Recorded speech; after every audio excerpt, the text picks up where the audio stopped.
तो चलिए एक बार फिर से आप सभी का स्वागत है। आज का जो हमारा टॉपिक है वो है दर्पण प्रतिबिंब। ठीक है, दर्पण में क्या होता है? शीशा। दर्पण एक ऐसी चीज है जो हमारा खुद का आईना दिखाता है। अगर आप हंसोगे तो शीशा भी क्या करेगा? हंसेगा। अगर आप रोगे तो भी शीशे में कैसा दिखेगा? रोते हुए चेहरा दिखेगा। मतलब हमारे अलावा एक दर्पण ही ऐसी चीज है जो हमारी खुद की असलियत क्या करती है? बताती है। अगर आप शीशे में 5 उंगली दिखाओगे तो आपको 5 ही उंगली दिखेगी। ठीक है, तो दर्पण आज हम उसी के बारे में हमको पढ़ना है। ठीक है, ये रीजनिंग का सबसे महत्वपूर्ण चैप्टर है। इसमें हमने जैसे एक लेटर लिख दिया के, क्या लिख दिया? के। अब हमको ये देखना है कि शीशे में आखिरकार के हमको कैसे दिखेगा। ठीक, तो दर्पण ये क्या लगा हुआ है? यहाँ पर शीशा, दर्पण लगा हुआ है। दर्पण से जब आप दाईं ओर जाओगे तो आपको ये लाइनें दिखेंगी। ठीक है, दर्पण से दाईं ओर बढ़ने पर जो चीज आपको पहले मिले उसी को पहले आपको यहाँ पे ड्रा कर देना है, बना देना है। जब आप जाओगे तो आपको 2 डंडियां दिख रही होंगी के की। ठीक, यही हमने यहाँ पे बना भी दिया। इसके बाद आगे इसका ये हिस्सा दिखाई देगा, इसको आप बना दो। यानी कि आपको शीशा में कैसा दिखेगा? कुछ इस प्रकार से दिखेगा। ठीक, इसके बाद अगला है आपका आर। दूसरा नंबर किसका आता है? आर का।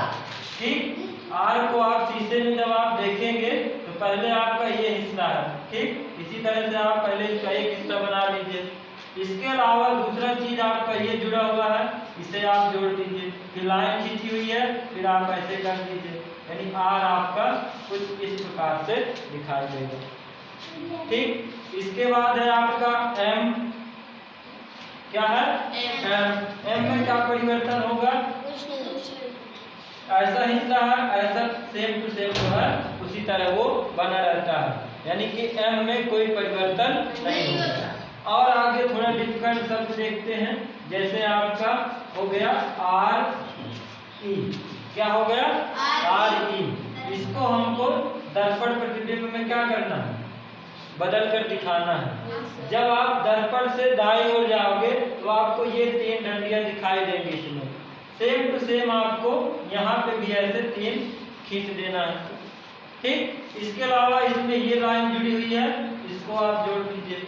और आगे जब आप पहुंचेंगे तो आपको ये हिस्सा दिखाई देगा। ठीक, ठीक वैसे ही आपको ये हिस्सा भी यहाँ पे खींच देना है।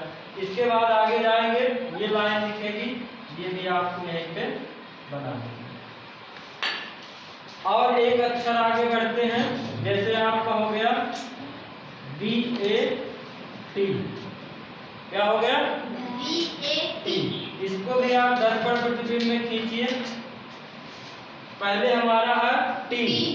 आप सभी को पता है कि टी में कोई परिवर्तन नहीं होता है। इसका इसके अलावा ए में नहीं होता। बी में आपका ये हिस्सा पहले और ये हिस्सा बाद में। ये हो गया आपका बैक हो गया। अब देखो थोड़ा गिनतियों पे देखते हैं। जैसे ये हमारा बना हुआ है 2। क्या बना है? 2 को आप दर्पण प्रतिबिंब में किस प्रकार से देखेंगे? ये हिस्सा आपका पहले है, सेम टू सेम ऐसा हिस्सा आपका इधर की ओर जाएगा। ठीक, इसके बाद ये हिस्सा दिखाई देगा, ये कुछ इस प्रकार से आपको दिखाई देगा।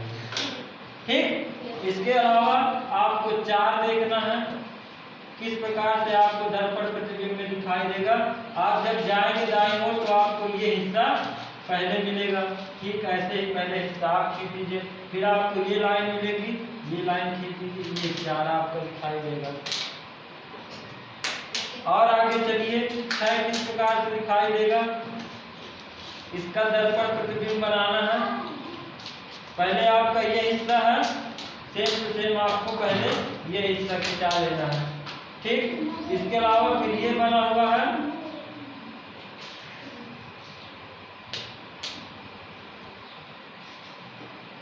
ये रहा आपका 6।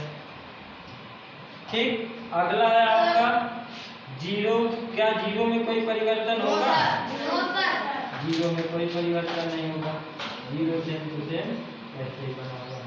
तो हमने देखा k को दर्पण में कैसा देखा, r का, m का, re का, bat देखा, 2 4 6 0 को भी देखा। ठीक, इस तरह से इनमें कोई अगर आपको कोई दिक्कत है तो पूछ सकते हैं। आगे बनाओ इनको हम। यहाँ पे लिखा हुआ है BOO के बुक। बुक को आप दर्पण में किस तरह देखते हैं?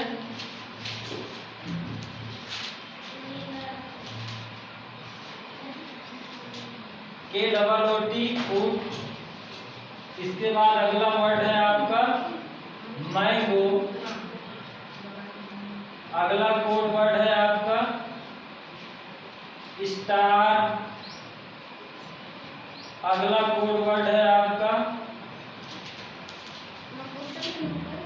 यूनिक।